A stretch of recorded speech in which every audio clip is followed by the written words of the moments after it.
Let it be a Nick and Jane, and let it be a Mr. Smith, a banker of Nick and Jane. They both keep their money in his bank.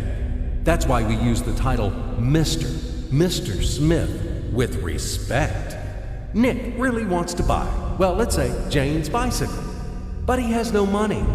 More precisely, he has money, but not enough, only $10, while Jane wants $100 for her precious bicycle. That's a problem. What should Nick do? Well, this bicycle is so desirable. He gives Jane his $10 as a deposit and asks plaintively not to sell the bike to anyone. He says that he will bring the rest of the money soon. At the same time, he runs to his bank, to the respected Mr. Smith, to get a loan for the missing $90. As ill luck, Mr. Smith has no money at this moment, but he knows perfectly about $10, which Nick gave to Jane. And where will Jane bring his money to? That's right. She will put these $10 in her lovely bank to the same Mr. Smith. Therefore, Mr. Smith asks Nick to come back tomorrow in the hope that tomorrow he will get these $10. And everything happens this way. The next day, Jane brings $10 to the bank. The bank provides Nick these $10 on credit. Nick immediately gives them to Jane. She again puts them in a bank.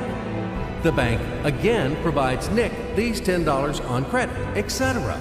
As long as Nick the fool will gather enough money for the bicycle. Don't you get confused yet? Be patient, I told you. These demons have been trying to confuse you during 1,000 years. These damn economists and financiers. But anyway, we will figure everything out. So what do we have in the end? Nick finally got the bike from Jane. Wow!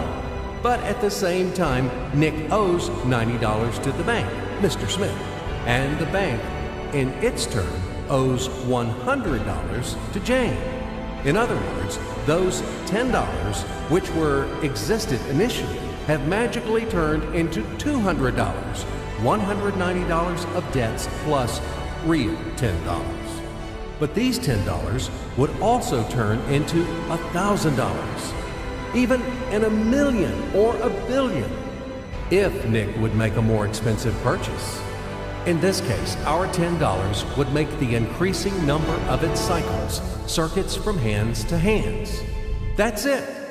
So, what happens in today's world? SOS! It appears that banks also make money out of thin air and multiply them. Not only Fed can produce money, but banks either. In short, everybody can do this, except you and me. We are not in the business at this celebration of life. I would like to print or draw some money as well. In fact, these banks multiply money without any control. And we're still wondering why the banker lives better. What are naive fools are we? Now it is clear why. The one who produces the money, of course, lives better. But this is not enough. From this moment, poor Nick will never be able to repay his debts owed to the bank, no matter how hard he would work. Silly Nick doesn't know it yet, that he's in slavery to the bank, in credit bondage forever, because those $90, which he owes to Mr. Smith, do not exist in nature at all. Sly Mr. Smith made his money out of nothing.